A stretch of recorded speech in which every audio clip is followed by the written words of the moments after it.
morning, Trinidad and Tobago, and welcome back to PSA TV. This is Ion Labor. My name is Avalon Williams.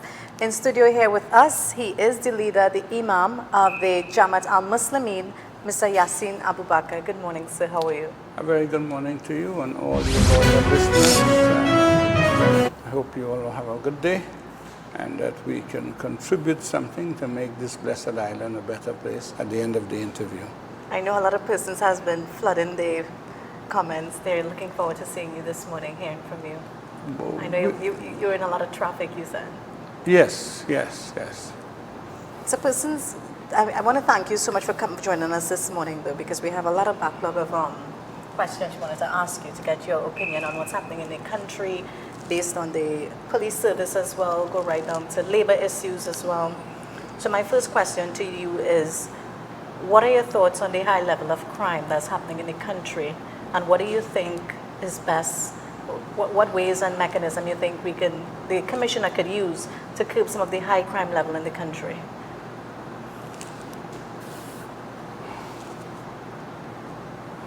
It has not always been like that. Right. And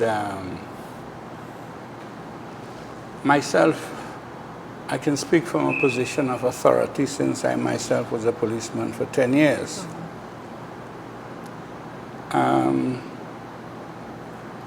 Last week on my radio program, 90.1 Bakr Radio, a caller, a man called in and said that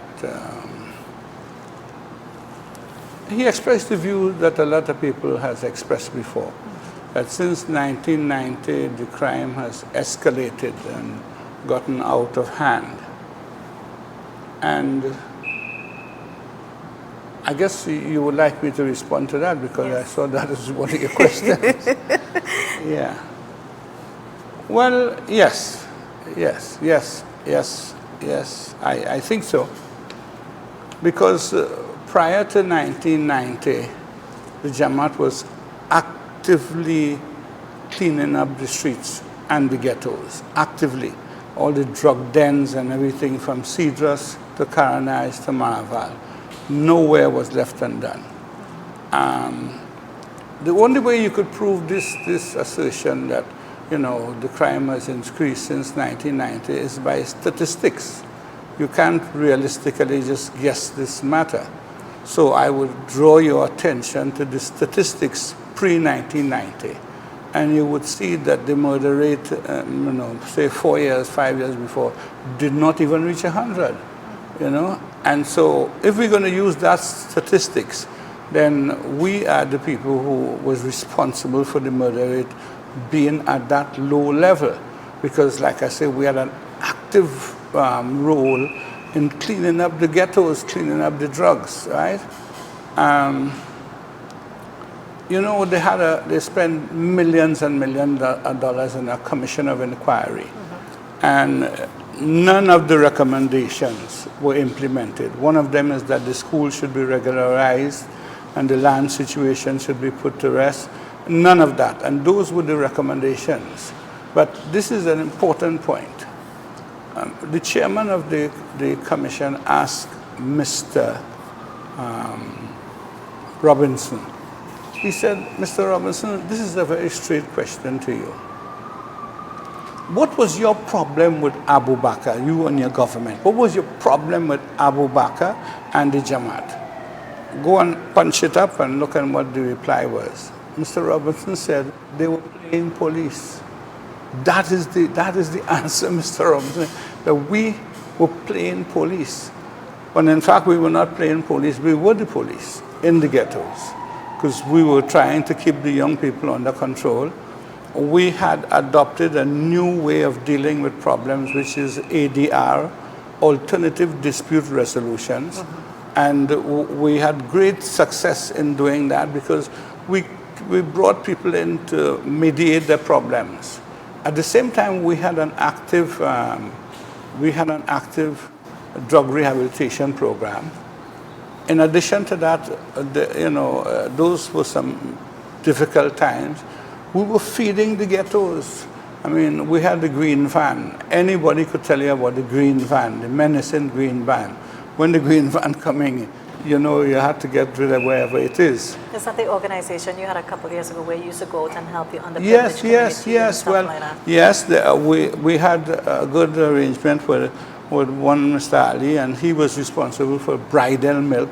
So we would go to the different communities, Laventille, John, and give out the milk.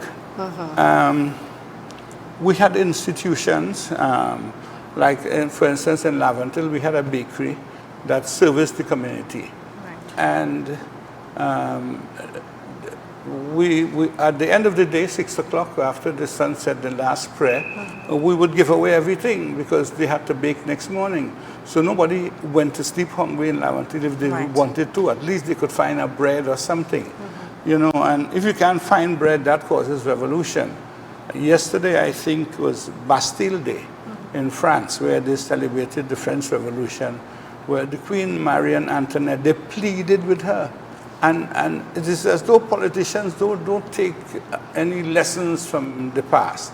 They pleaded with Marie Antoinette, the people have no bread. She said, feed them with cakes. Well, finally, the people decided that was enough. And the people broke down the Bastille and killed everybody, and I put a guillotine on her neck, right?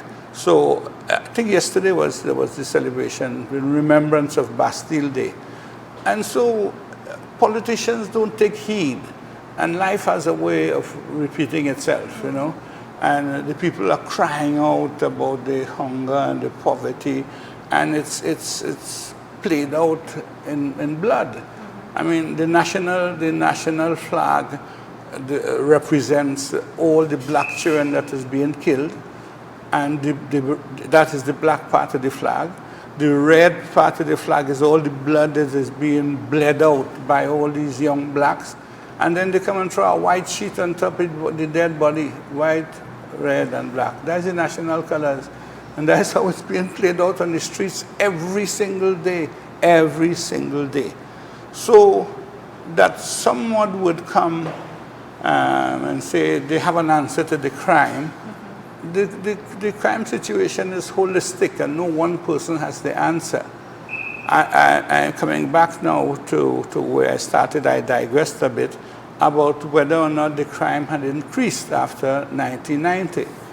And I'm saying that I could prove beyond a doubt, and you could prove, just put up on your tab the statistics before 1990 and after 1990, because we were unlawfully put in prison because we had an amnesty, and we were unlawfully put in prison for 2 years. During that 2 years prison term, everything went back to where it was. I mean, there was total mayhem on the streets, no guidance, no mediation, no hope for the people, you know, and that, of course, is coupled by the church. The church played a major part in this whole fiasco, how we came up, what led up to 1990. And I have 4 beautiful wives, and I have, you know, children. I'm not blowing my own horn, but my first daughter is a medical doctor. My son is a lawyer. My son is an accountant. My son is a national and international footballer. My daughter is a teacher. My other daughter is a successful businessman. My other daughter was me. And my last boy just graduated last week from QRC College. So, nice. I mean, we've had to struggle. We've had to struggle amidst all these people. And these children grow up among what they call bad boy. We built a school, first the preschool, primary school, and secondary school, without one single dime from the government, not a cent. And we produced doctors, lawyers, engineers, you name it, we have produced them. In the same we went from the Kaufman school to the school that we have today. Since 1982, this government and successive governments has never given us a single dime to pay our teachers. And then people outside talking about justice and injustice, and what is justice? I mean, really, what is justice in this country? All of us invaders, all of us are invaders. I'm coming back to my point, but all of us here are invaders, including your good self and my good self, because we came here and met the Caribs and the Arawaks, you know. And now the only Carib is a bear and the only Arawak is a chicken. right?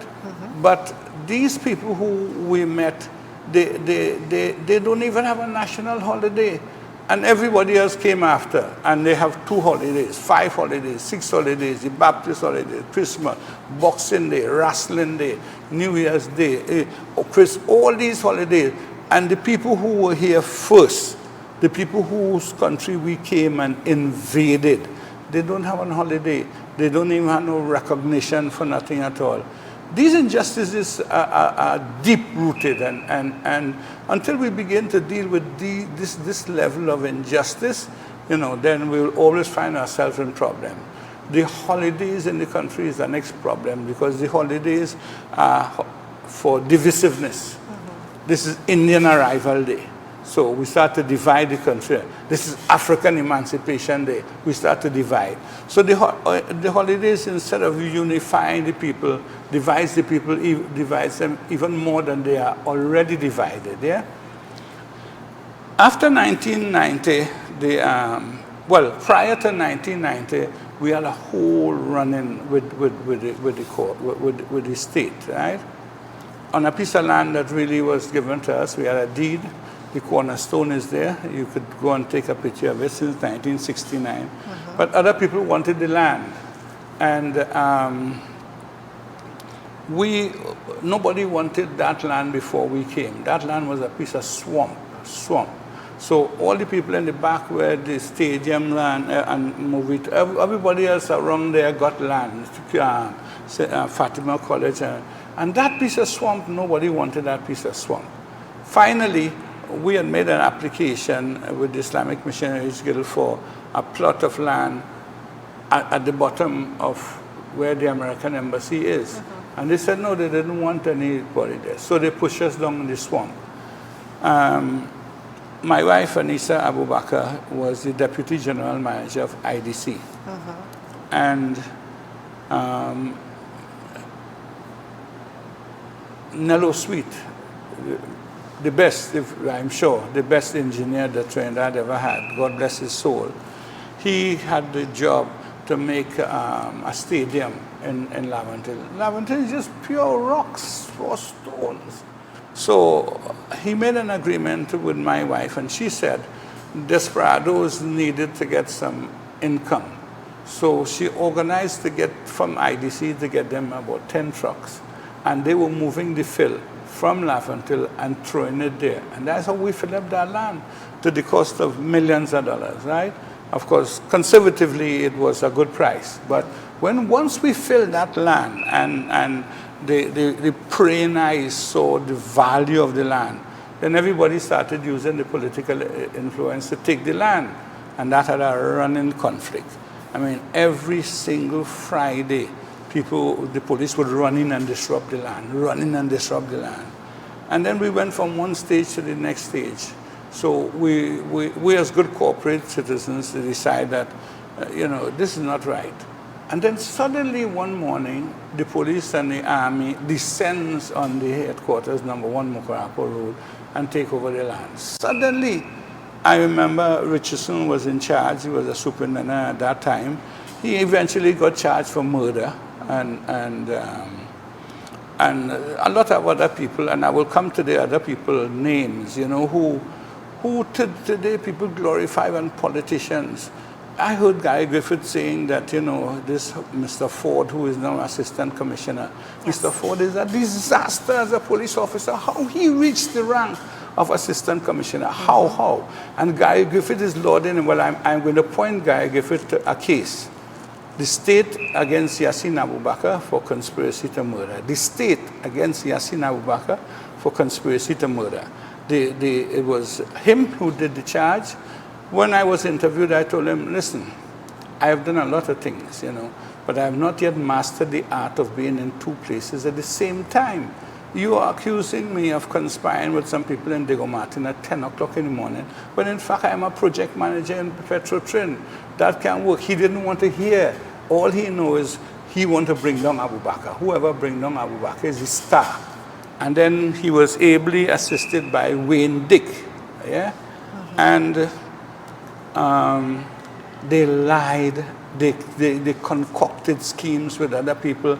They got 2 false witnesses, and they got the best lawyer at the time, one of the best lawyers, Queen's Counsel, Sir Timothy Castle. Good lawyer, right? So they say, well, no, we're going to take him down. Everybody, the task is to take down Abu Bakr, to bring, for the politicians to reward them by the promotion and things like that. And this case is about Wayne Dick, and I'm ashamed of a young one called, I will tell you just now. But Wayne Dick and Ford, those were the architects. Mrs. Elder is questioning Ford, and he is saying his evidence is in his head and spinning his finger like he can't produce the evidence of the lies, because here what happened. At that time I was helping Mr. Manning. Big mistake again, but I was helping with the election. And Mr. Manning called the chairman of Petrotrin. He died recently. And asked him, this man is saying that he's saying, and he said, okay, I'll find out.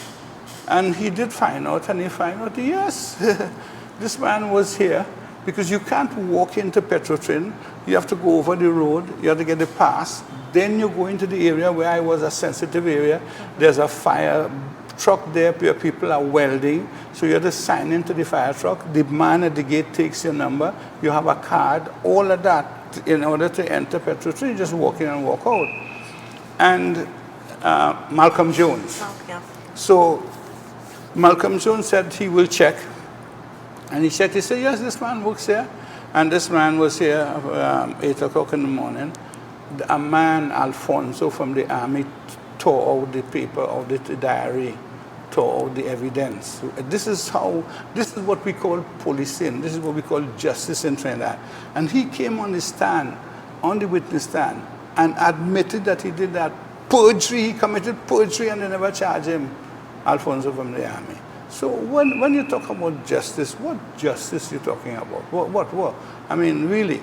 And then when there was a retrial, when the matter came up, the witnesses say, I'm not going to lie on the Imam anymore, Small Brent.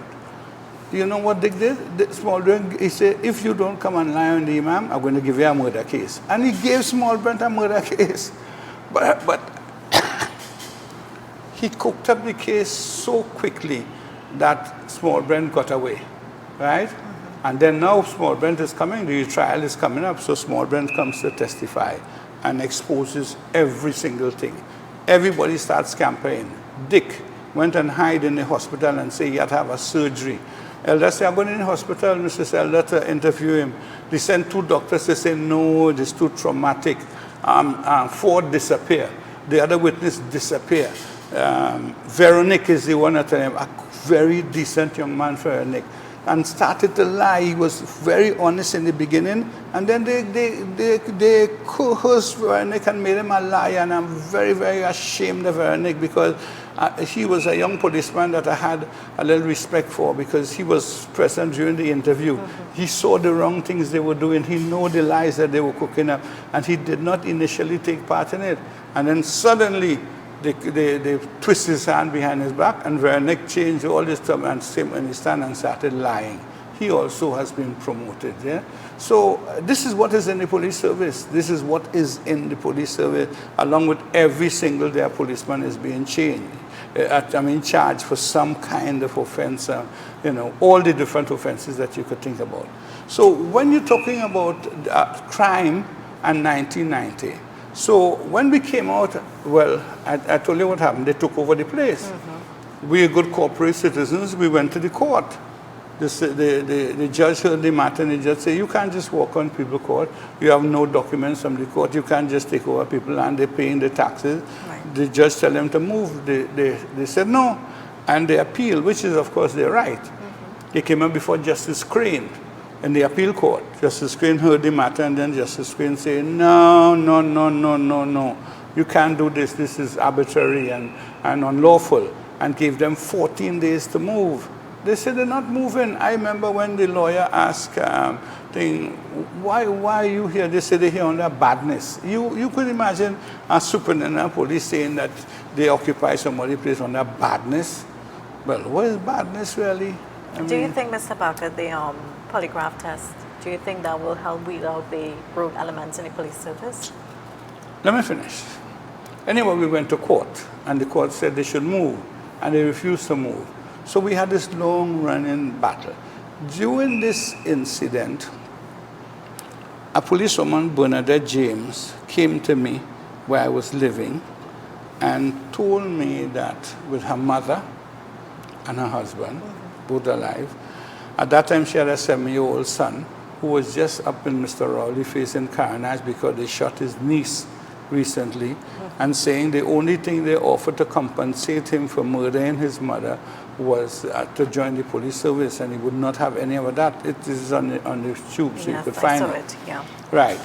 So she came to me and she told me, look, I'm a policewoman. The woman in shatters, her palms wet. I look at the ID card and it's wet. One of the elders there brought some water for them. She sit down and she began to tell me a story, at that time a story, that she's working in the narco section in the airport. And she saw these government officials for them. Selvin Richardson, Jim Rodriguez, Herbert Atwell, and Major Thompson, as he was. They subsequently promoted him to a colonel in the army, right? So I tell you, coming to that. So when this happened, she told me she saw them. She went to the VIP room and she saw all this cocaine in the VIP room.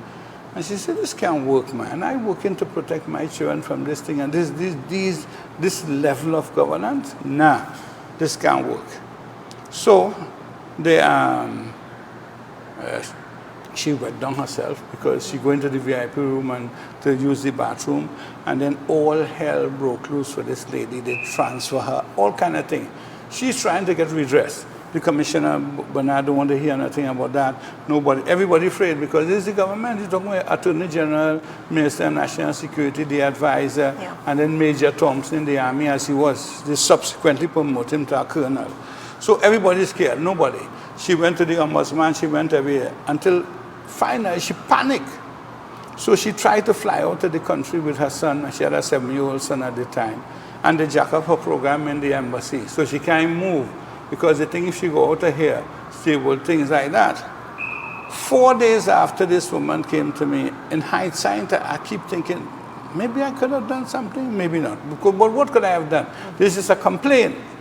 4 days after that, they created a mock battle for some hostage taking, took her off without any warning, took her down to Chagaramas, sitting in a bus with more than 20, 30 people, a young man who had the same sexual orientation as Selvin Richardson, blow off the girl's head on the bus. You know, it was a twin, two of them in the police service. Shot off the girl's head in the bus. I mean, this is mad. First of all, how we get live ammunition. This is a mock battle, how we get live ammunition. And how we come to be sitting just behind the girl bus and shoot her head off. I worked in the mounted branch for my duration and my time, and the mounted branch dormitory is obliquely opposite to the armory, right? So I know they don't allow people to go on mock battles with live ammunition.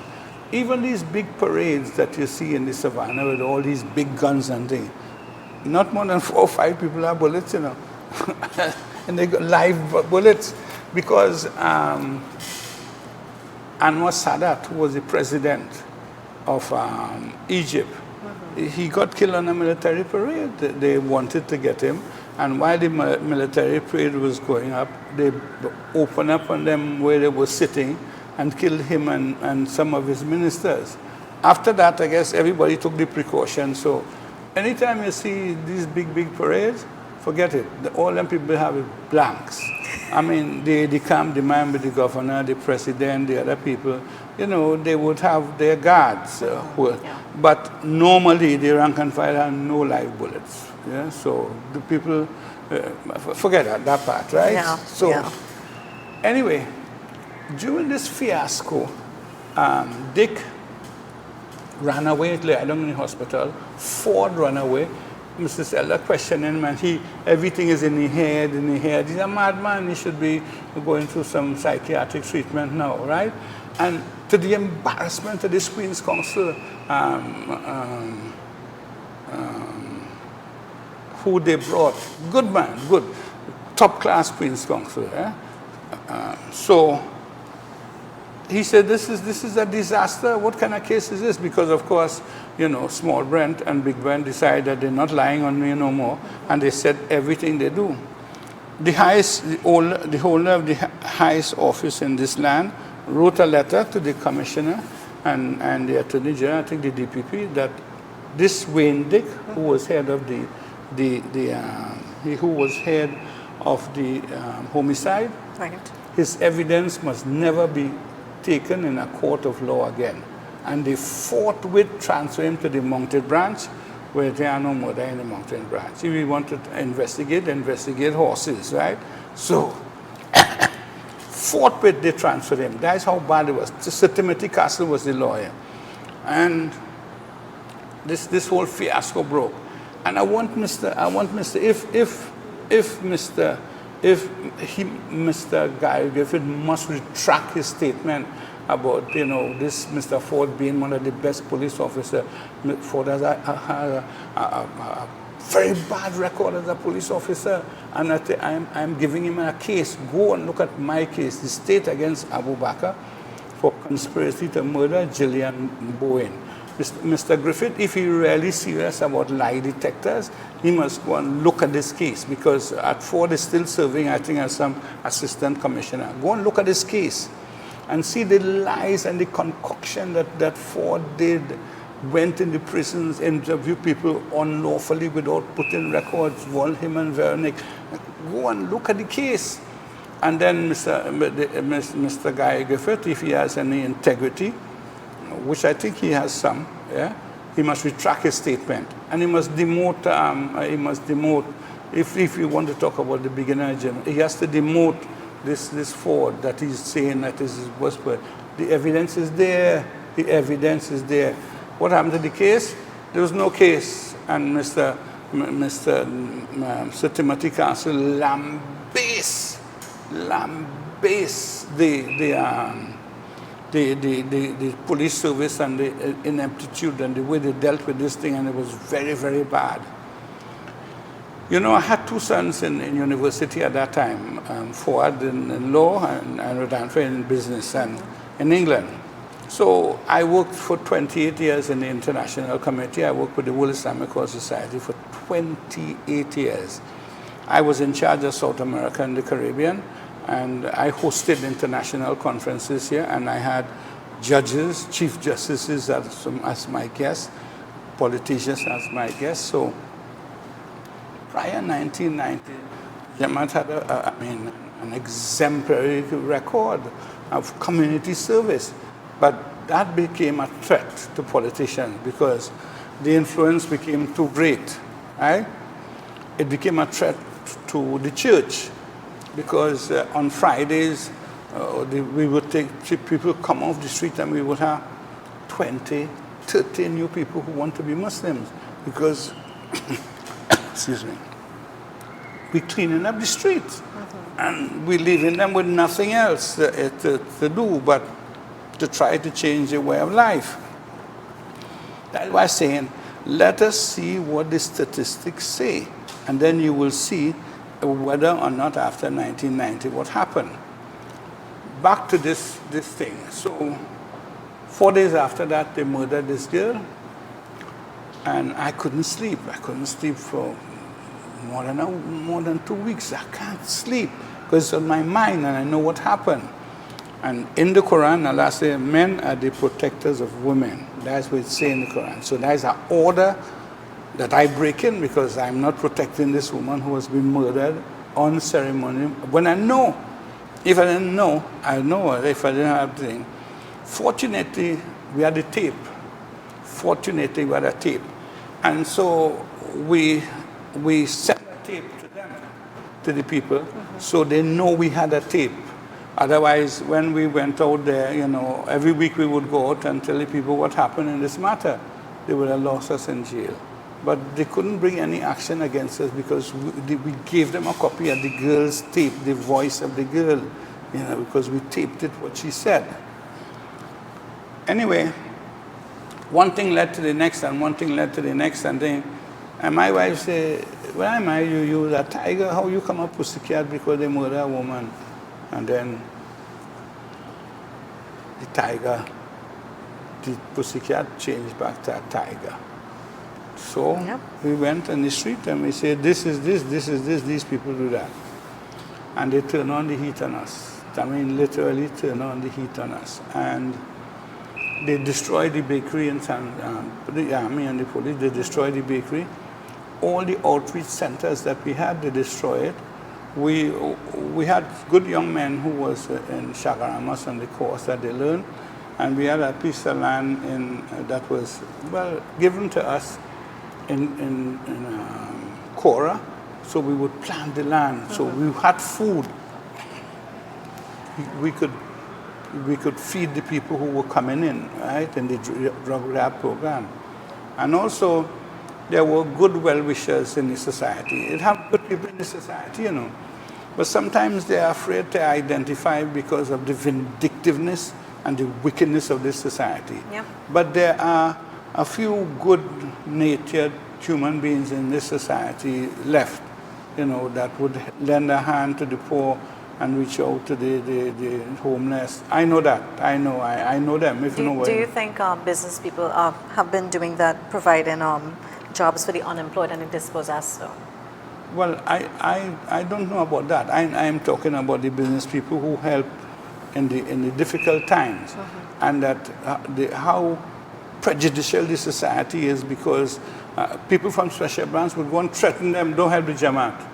Don't help the Jamaat to do it.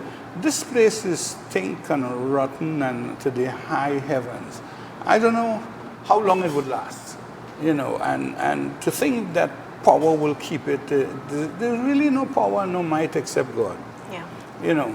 All these weapons with Trump and King Jong-un and all these weapons are nothing, because when the sun is going to set in the afternoon, this afternoon the sun is going to set, all these weapons put together cannot prevent the sun from setting.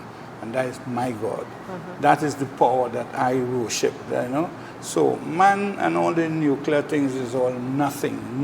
What do you think would happen if they would crush those nuclear spendings and feed people? You think it would have all this poverty and starvation and crime and things like that? So I think basically I have, this thing went on and finally the crux came because they overtook the unlawfully, and the court tell them to move and they did not move. And that is how they treat African people. They could only talk, the just law. He said they only have mouth. Let me see what Abu Bakr could do now. We have them. Well, I'm not a Palestinian and nobody has taken my land. So today they're not there, the police not there, the army not there, and we're back on our land. And we arrested them and we charged them for the murder of Bernadette James, which is a duty incumbent upon Muslims to protect women. We arrested the parliament and they say, no, they didn't do that and things like that. And it went on for 3 days. Well, the shooting started.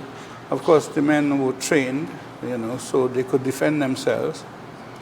And, people in this country are so, you look at the shallowness and the thinking of some people. They glorify Robinson, who say we was playing police, because Robinson say, fire with full force. Now, I am a leader. You think I will endanger all my people because I find myself in problem? I mean, that's the reverse. That is criminality on the part of a leader. Because you got yourself in difficulty, you would tell the military, fire with full force, kill everybody, including his people. Now, what kind of madness is it? And then some people have come up and glorified Robinson in song and otherwise. And Robinson say fire with full force. Well, they are just as stupid as Robinson is, you know. They don't know what is a leader.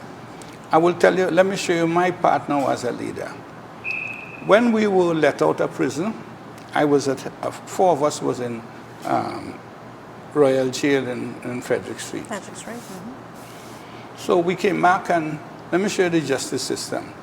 We were let out on a habeas corpus, so there's no appeal in habeas corpus in Trinidad and Tobago, right? God bless his soul, the commissioner of prison, Mr. Mike Hercules, he was the commissioner of prisons at the time, and he was at Frederick Street. And when I came, and I went up to him, I told him, "You are a lawyer, and this is a habeas corpus." He said, "I know. You're not going in the cell." So he locked the cell. He protected himself. You see, if I put you all back in that cell, I'm in trouble. I have an order here from the Privy Council that say that you're out. So he locked the cells, and he said, "Mr. Bakr, you and the other 3 men, you could go." He said, "But I have a difficulty because I have 100 and something men down in Chagaramas. Mm-hmm. And at this time of the day, I have to find buses to move them out. Right. And I can't do that today, right? So you are free to go. This is all your kit and thing, leave the jail." I said, "No, you can't be serious. I am the commanding chief of this army. And when I leave is when my people leave, right? I am not going to walk out of jail. My wives are outside. Everybody outside the jail waiting for me to come out." I say, "I am not going to go out to go and sleep with my wives, while in the meantime, my men are incarcerated when they should be free." I say, I am going to stay in this jail until my men come out. They say, "Well, you're not going back in the cell." A very decent man, very from Tobago, Mike Hercules, very, very decent man. So we stayed outside Lyman, and everybody outside waiting. "Imam, come out, Imam, come out, Imam, come out." And I'm giving you leadership styles, right?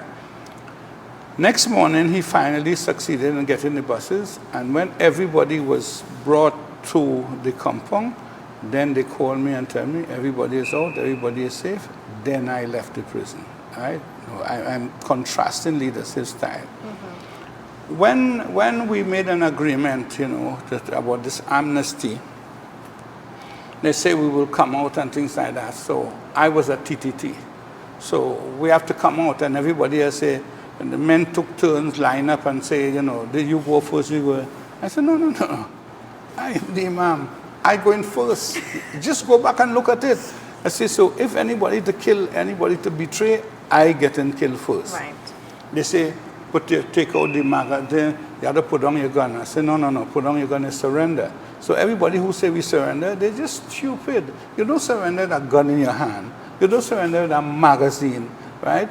But my commander in Red House, he so wanted to come out, he wanted to say anything. So we stick a long time hassling about how this surrender, what they say is a surrender. It's not surrender, it's an agreement because we had an amnesty. Right. So I say, I coming out with my gun. Any betrayal, I going on first. Nobody agreed with that. And I just tell them, I is the commander-in-chief, and I going out first. Well, they grouse, but I still the commander-in-chief. So look at the footage, go back and there, you see I am the person who came out first. I came out first with my gun in my hand and the magazine. They say, take out the magazine. I say, if I take out the magazine, it's a piece of iron, because it's just a bit of no iron. Excuse me. The final compromise is put it in your left hand. That is convenient because the rifle in your left hand is how you're going to shoot anyway. Mm-hmm. So my gun had a magazine in it, thing like that, and I had my gun up in the air. You look, you will see my gun in my hand. My gun was not laid down, you know, to come out to say no surrender. So there was never a surrender. All that was part of, you know, the international community to say we surrendered. Mm-hmm. Was never no surrender. We had an amnesty that they made. The amnesty was made when they came to the conclusion after 4 days, and they were like, oh, what the hell, these people could defend themselves.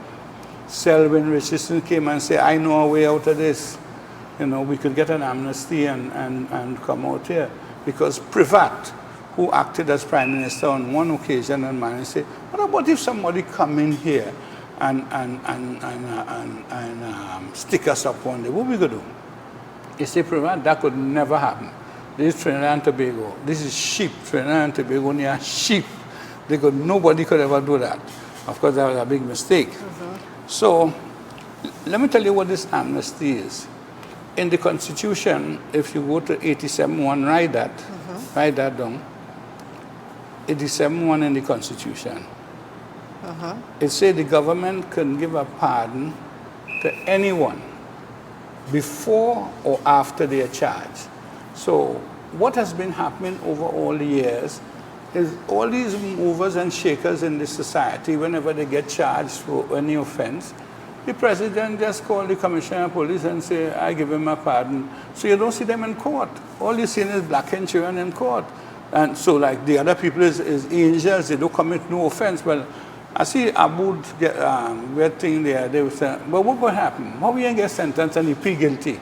You're going to hear something some months down the road, the last person in court in the evening, and you get a reprimand, or you might get a pardon by that, and that gone. That is Trinidad society. Now, Yasin said, this will solve the problem. When they began drawing it up, Yasin tried to lie, because instead of putting 87.1, he put 87.4. Deceased Kelvin Ramnath, he was the energy minister. Kelvin Ramnath said it is not 87.4, it's 87.1, and make him cross it and change it, right? John Humphrey, a very good man, a very honorable man, and a very good friend of mine, John Humphrey. To this day, is a very, very good friend of mine. John Humphrey told him, I do not want any part of this betrayal, you know. So if all you know you're going to betray these people, don't come in it. They say, no, this could bring an end to the violence and things like that, and we make an amnesty, and so election in 90 days. They say, right. So we agreed to the amnesty. Nolly Clark came and took the thing to the acting President Carter, go through all the gunfire. Up to this day, they never honored Canon Nolly Clark, one of the most honorable people in Trinidad. When they call Pantin say, I'm not going in a gunfire low zone, right?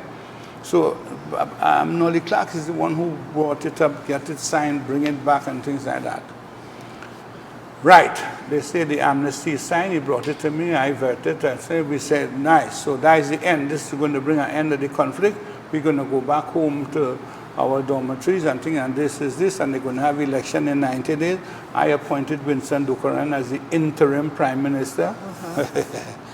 Yeah, there's so much intrigue and so much unknown, you know. So finally, we agreed to this amnesty. It was signed.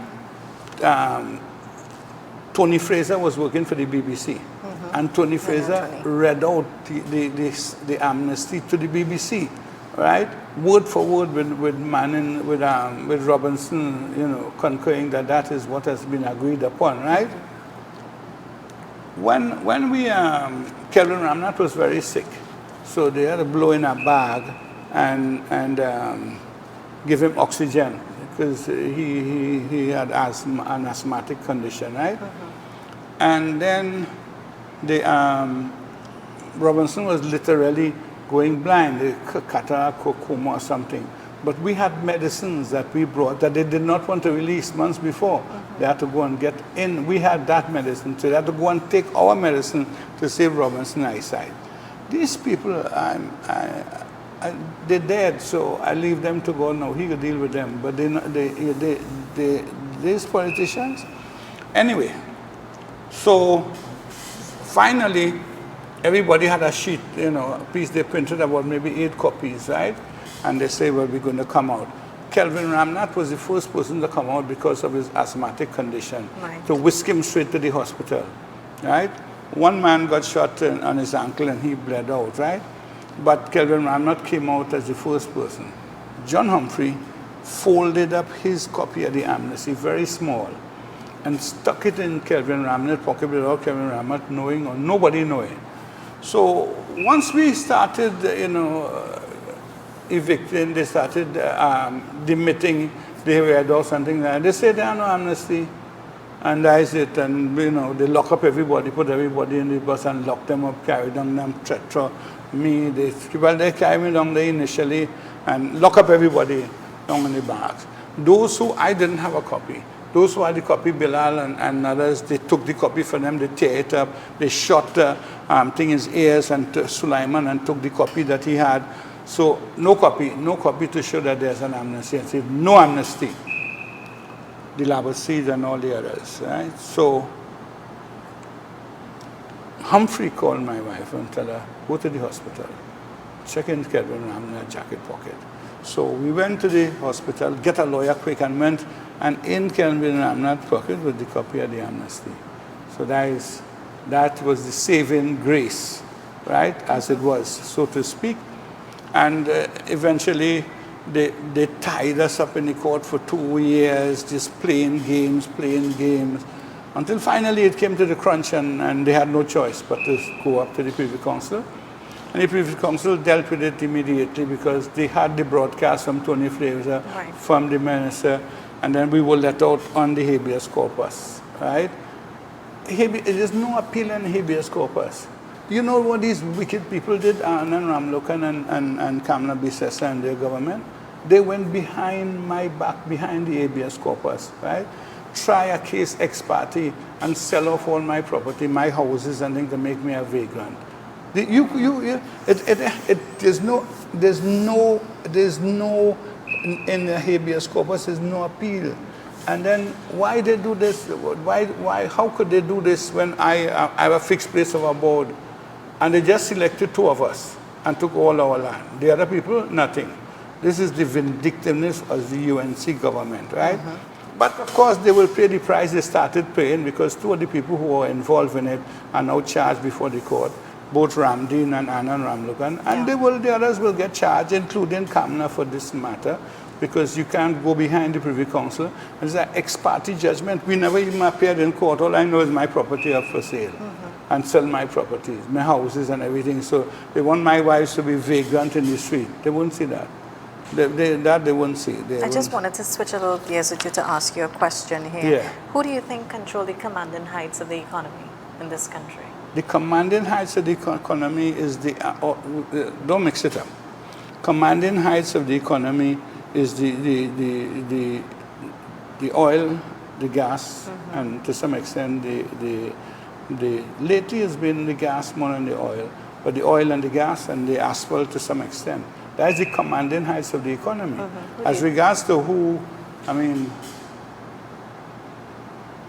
has the most money, as a group, because Trinidad is not a nation, Trinidad, I have my own phrase that I have coined for Trinidad and Tobago. Mm-hmm. It's called propinquity and fusion. It means moving together but separate. I make that up on my own. It's original, right? So Trinidad is a society where everybody seems to be moving together, but everybody's separate. There are this homogeneous. No. This is not a nation. Mm-hmm. We don't even have an anthem. Yeah. I mean, you sign up for an anthem that is really the anthem of the Federation. Castani made that anthem for the Federation, so Trinidad don't have an anthem. Islands in the blue Caribbean Sea, they stand by Friday. That was made that anthem was made for that anthem was made for the Federation. And when I say 1 from 10 leaves 0, that's it. Jamaica pull out, and that was the end of the Federation. And Trinidad just keeps singing that same anthem, but that is not the anthem of Trinidad. The word Trinidad don't appear nowhere in that anthem. Nowhere. What are your thoughts on the stratification of the society, where the poor is getting more and the richest? Well, in terms of the people who control this society, the Indians do, by far. The 1% is really no match for them. Because the 1%, 5,000 people, the Indians is most of the population. Yeah, their buying power is stronger, mm-hmm, right? They produce 100% of the chicken that we eat is produced by the Indians. I mean, I could break it down for you and show you I mean, this thing about Massey and the 1% and things like that, they over-exaggerating. Sure, the Syrian and the Lebanese community have some measure of wealth or something, but that they on a daily basis, that they control the economy, the power, the buying. No. The Indians by far. And you should ask me the question, who don't have nothing at all, but I see you ain't going to answer. So if as much as you're going to go answer, I will ask myself the question like spoiler. Himself told himself, you are charged for speeding. Himself told himself, the policeman lying. Himself told himself, this is no sport, and charged himself for contempt of court. You know that calypso? It's a legend by the mighty spoiler, where there's only had one magistrate in the district, and he's the police, he's the everything, right? So himself told himself, you are charged for speeding. Himself told himself, the policeman lying. Himself told himself, this is no sport, and charged himself for contempt of court. Then he asked for time to pay, and they charged him $20 with 5 years time to pay. The spoiler was a genius, I mean a real genius.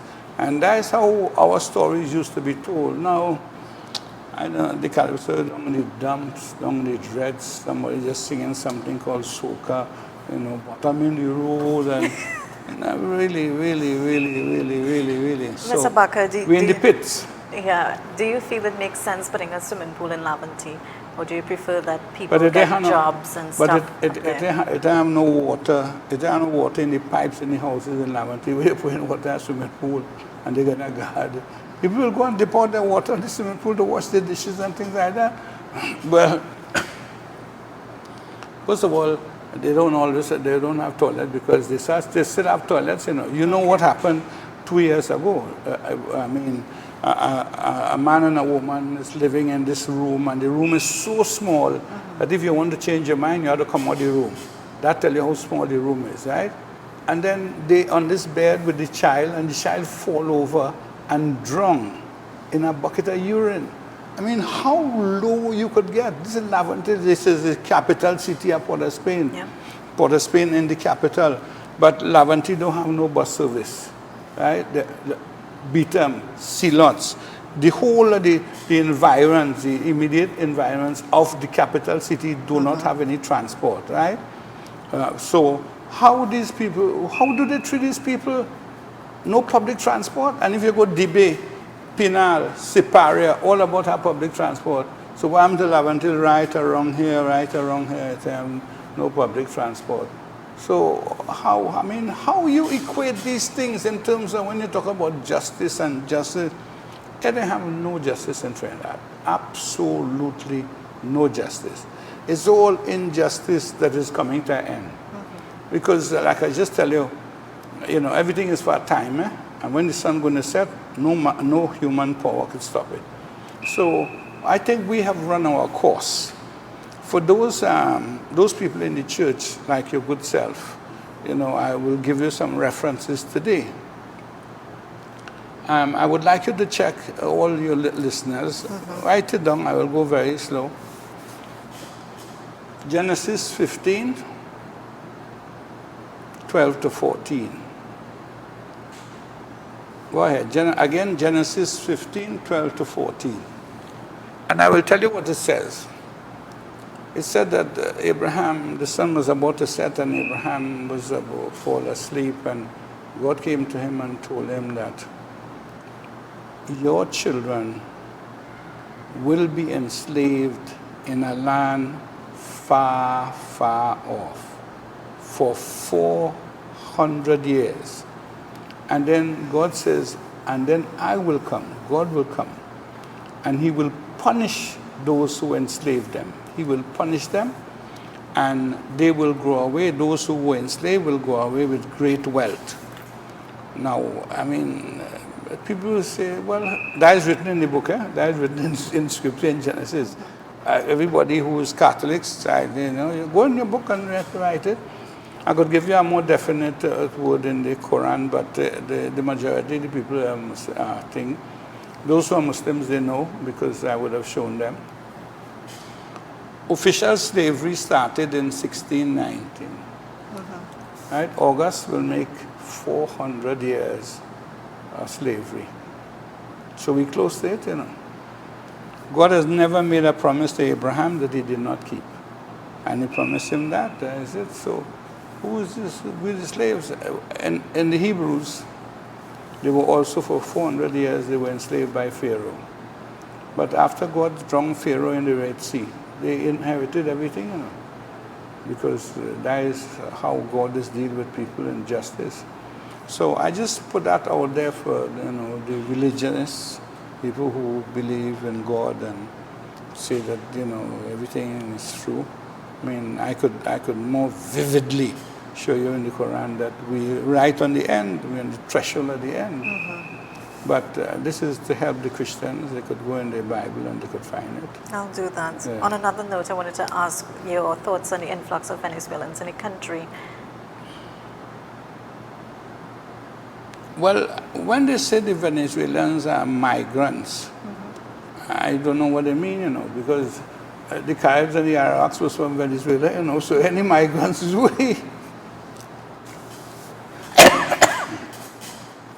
we are the real migrants. Excuse me. But, I mean, apart from that,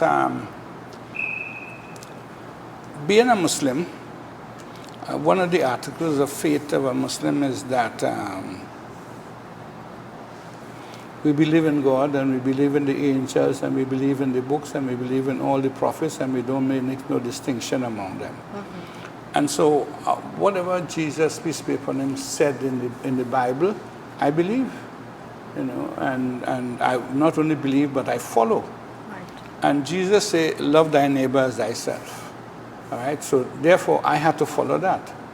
If I'm a Muslim, I must follow what Jesus said, love thy neighbor as thyself. And the Venezuelan people are our neighbors, you know.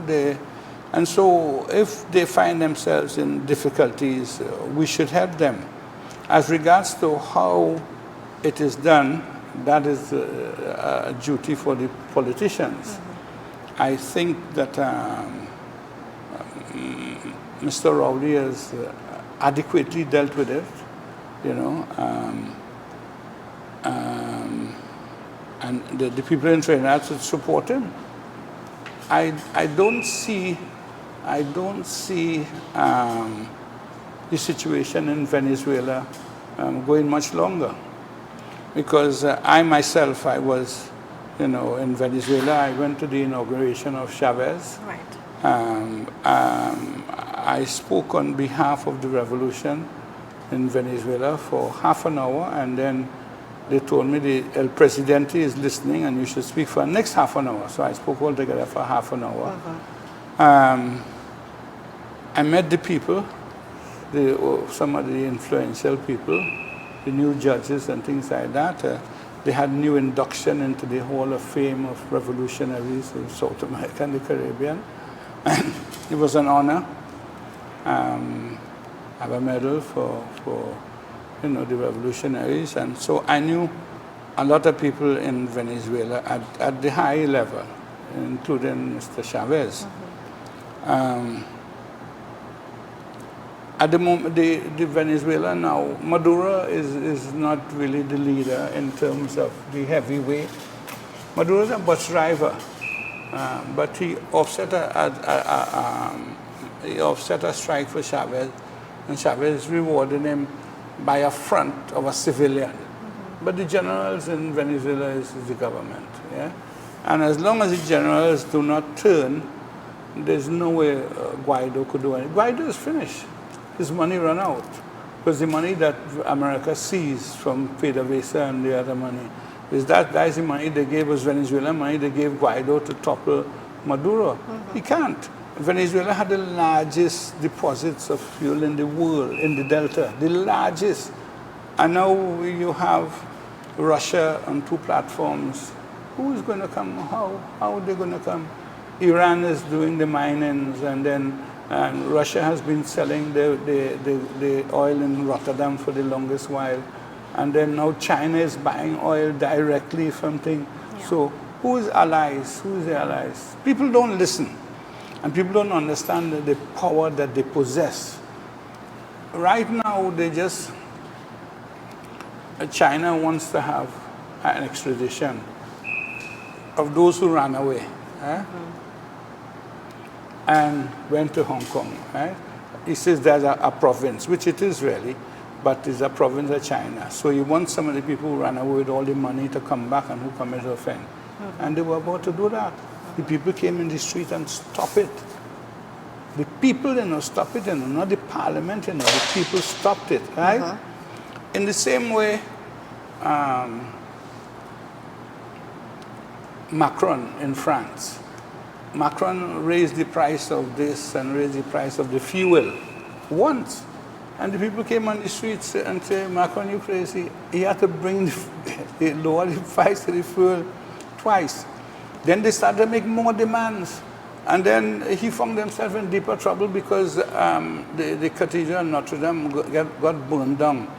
And the people who were wealthy said they would build it back and pledge so much money. And the people said, oh, so all you have all that money and we starving? More problem for Macron. Yeah. So who is the allies?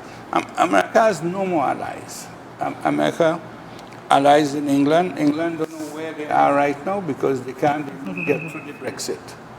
All right? And then Macron, he can do nothing. Forget Italy, them dead. The US of Europe is bankrupt. Nobody don't have money in Europe. Greece had to borrow money there. For the Greeks had to borrow money there from China.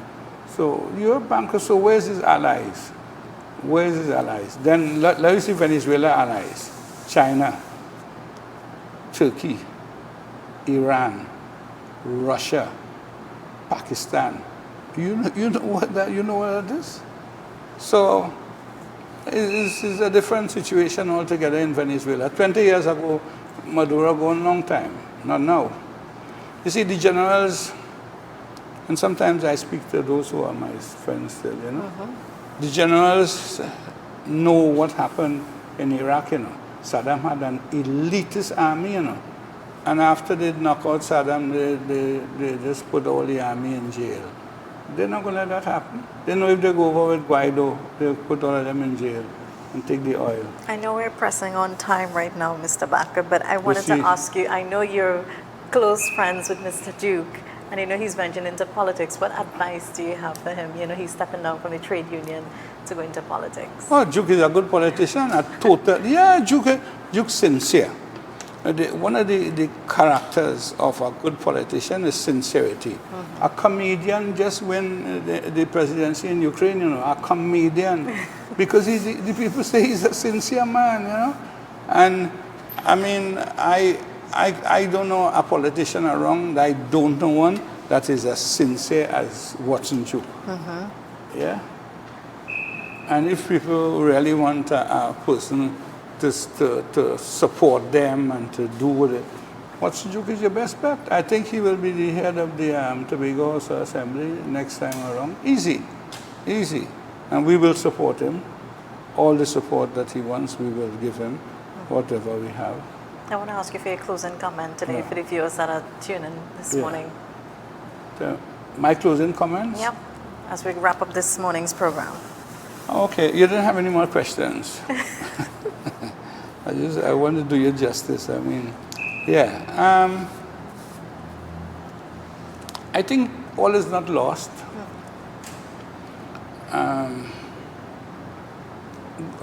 The only thing we don't import is leaders. The country throw up its own leaders, right? And the next leader in Trinidad and Tobago will have to find ways to balance the inequalities in the society. To do that, you have to be strong. You have to have a track record of doing things. You can't be just some little flippant person come and say, I open my party. Nah, the people in Trinidad and Tobago have to know you. They have to know what you stand for. They have to know you're brave. They have to know you're uncorruptible. They have to know that. I don't know. I think people have people like that. I think they have people like that, people who are strong, who are willing to take the chances to help the people. People who they've dealt with for a number of years and never vacillated. That is what they want to know. This man has taken a position for X amount of years, and he has never vacillated. This is his position, and this is his position. Rightly or wrongly, we could correct that, but we want somebody who we could trust. The problem is that everybody thieved the money from the treasury, and I'm not saying this now to preempt anything, but I mean, I don't want no money. I have a high moral ground, I don't go for no pension. I don't have a pension. Although I, more than anybody else in Trinidad, deserve a pension. Deserve a pension. I see the politicians who crying out for the politician. They do nothing what I do, right? And then when I left the police service, I also got a pension, and I don't take it because I just feel I didn't work for that. So the people treasury is safe with me. That is the kind of people you want. Not me, as a priest, right? But saying, when you're looking for people, that is you lay down the chart. That is why we're looking for. We want the people who the treasury will be safe from. And it can't be rhetoric. You must go and see. Well, why this man could take his pension and he doesn't take it?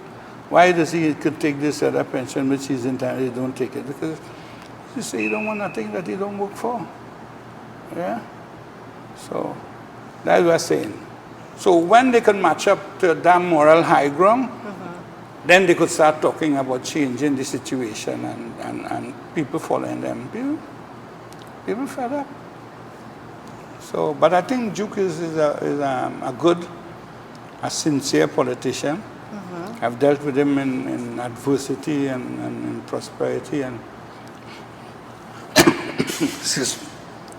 he have a balance. He's sincere. You tell you what you think about you. He's not a hypocrite. He might not always be right, but that's the best person to deal with, because you know where you stand with him. If you don't like it, he tell you, I don't like it, I don't like that. He wouldn't stab you in your back. And I think that is a good politician. To all the rest of politicians, daggers will stab you in your back. So I can't say that about Duke. And I mean, it could come over like Duke and Imam is friend. Yeah, I publicly say Duke is my friend. Yeah, and if I would support somebody in an election in Tobago, I would support Duke. And my members would also support Duke. That is unequivocal. Thank you so much. Yeah, so you're welcome. We have come to the end of today's program, Iron Labor at PSA TV. I want to thank you, Mr. Abu Bakr, for joining us here this morning to engage in conversations. And I know for the future, I will make contact with you to come back on set. Just remember, and this one, I got my closing comment. So after 1992, when we came out of jail, the brothers say we're done with that. They feel they could handle this place, let them handle it. And that's the position right now. Like they say on the street, we dress back. So we say, all you feel you could handle a crime, all you could handle it, we handle it, we dress back. It have a lot of information I could get again, but maybe next time. But right now, we just dress back. Let them feel they could handle it. They feel they could handle that street, because when we handle it, go before 1990. When we handle it, the murders were not 100, right? Go and see it for yourself. And that's the only way you could justifiably come to a conclusion by the statistics, yeah? It's almost 300 already, and it's July. That was unheard of before when, prior to 1990, that was unheard of before. Yeah. I mean, we were running the street, and I told you, punch up the thing and you will see Robinson say we was playing police. Yeah. I will do that. Yeah. So I want to thank you so much, Mr. Yasin Abu Bakr, for joining us here at PSA TV. We're going to toss to a break and come right back.